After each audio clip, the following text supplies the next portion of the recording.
બહુ અતિશય પરસા છે. એ ઝાડ ઉપરથી ચાંદીના સિક્કા કરેલા છે. આ ઝાડ ઉપરથી ચાંદીના સિક્કા. વ્હાઈટ કલરનો નાગ આવે એ ઝાડમાં એ મોઢું બહાર કાઢીને બેસે. પહેલા ઓગળા સુધી કોઈ બોલતા પણ નહોતા, એ બાજુ જોતા પણ નહોતા. એટલી બીક લાગતી, એ ભયંકર બીક લાગતી. હનુમાનજીના પાછળથી એરુ દાદા આવતા. એરુ દાદા બહુ મતલબ કે કોઈ દીવાબત્તી કરી નતો શકતું. હા, તે મંદિરનો હનુમાનજીના અંગૂઠામાંથી નીકળ્યું હતું, ગેટે પહોંચ્યું હતું. તો મિત્રો આજે આપણે જઈ રહ્યા છીએ પીપરાળી હનુમાનજીએ, જેમના પરચાની લોકવાયકાઓ ચારે બાજુ ગુંજી રહી છે. તો આજે તમને હું ત્યાંના દર્શન કરાવું. તો આપણે આવી ગયા છીએ હળવદથી રાસિંગપર રોડ ઉપર, ને આ આવી ગયું આપણે જ્યાં જવાનું છે એ પીપરાળીએ હનુમાનજી મહારાજનું મંદિર.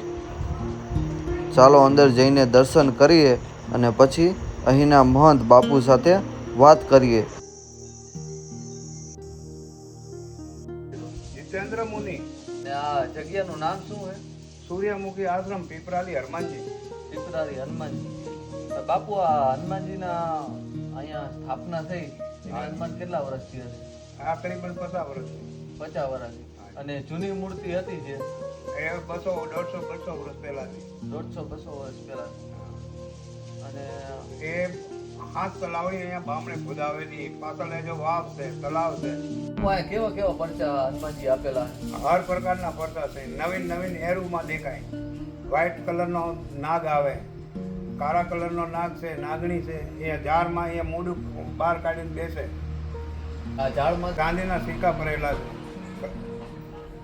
અત્યારે પણ એ સિક્કા હાલમાં ઈસાભાઈ પટેલ જોડે છે, અનોપસિંહ દરબાર જોડે છે, એક મુસલમાન જોડે છે હળવદમાં. મુસલમાન અહીંયા ખેતી કરવા આવ્યો હતો ને અહીંયા ઝાડના નીચે ઉગતો હતો. એ અહીંથી ચાંદીના સિક્કા કર્યા, પછી ઘરે લઈને ગયો હતો. એની બાએ એને માર્યો કે બેટા કે પૈસા ક્યાંથી લાવ્યા? કે એ પીપરાળી તળાવની પાર ઉપર કે ખંડિત મૂર્તિ છે ને, ત્યાં કે ઝાડ નીચે ઉગતો હતો એટલે ઉપરથી પડ્યા. પછી એની માન બે માં દીકરો અહીંયા આવ્યા, આવીને જોયું કે વાત હાસી. પછી એ બીયા ગયા. એને પછી તો કઈ પરસા અહીંયા કોઈ પરસોનો બાકી નહીં જવાનું. અને કહેવાય છે કે હનુમાનજી અહીંયા 1-2 વાર આવી પણ ગયા છે વૃદ્ધ આશ્રમ બુજુર્ગના રૂપમાં આવે. એટલી પરચારિયા જગ્યા છે. હા. અને પેલા કહેવાય કે અહીંયા કોઈ હાલી પણ નહોતું એકતું, એટલી ડરામણી જગ્યા. આજથી 40-45 વર્ષ પહેલા એ રોડ માતા પેલા ઓકળાથી લગાડી પેલા ઓકળા સુધી કોઈ બોલતા પણ નહોતા, એ બાજુ જોતા પણ નહોતા. એટલી બીક લાગતી, એ ભયંકર બીક લાગતી. પછી હનુમાનજીની સ્થાપના થઈ, પછી બધું હનુમાનજીની સ્થાપના થઈ તો હનુમાનજીના મંદિરમાં હનુમાનજીના પાછળથી એરુ દાદા આવતા. એરુ દાદા બહુ મતલબ કે કોઈ દીવાબત્તી કરી નતો શકતું. પછી એ જો હનુમાનજીને પૂછતાછ કરે ને એરુ દાદાની બાજુમાં મંદિર બનાવ્યું. એને પછી એરુ દાદા હનુમાનજી મંદિરમાં આવવાના બંધ થઈ ગયા.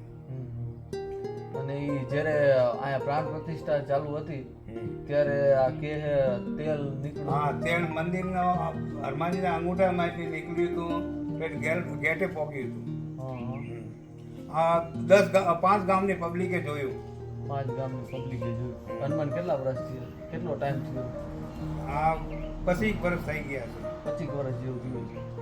અને અહીંયા કોઈ ભક્તોને દર્શન કરવા આવવું હોય તો કેવી રીતે આવવાનું? કેટલા એડ્રેસ શું?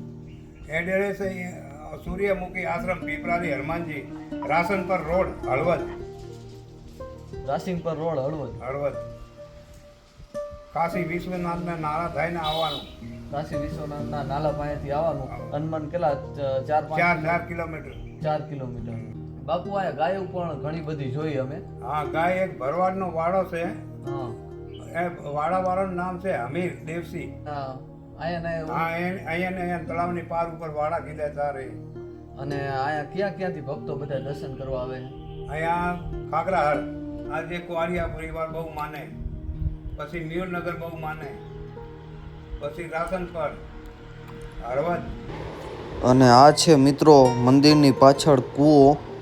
તમે જુઓ કે વર્ષો પુરાણો કૂવો છે.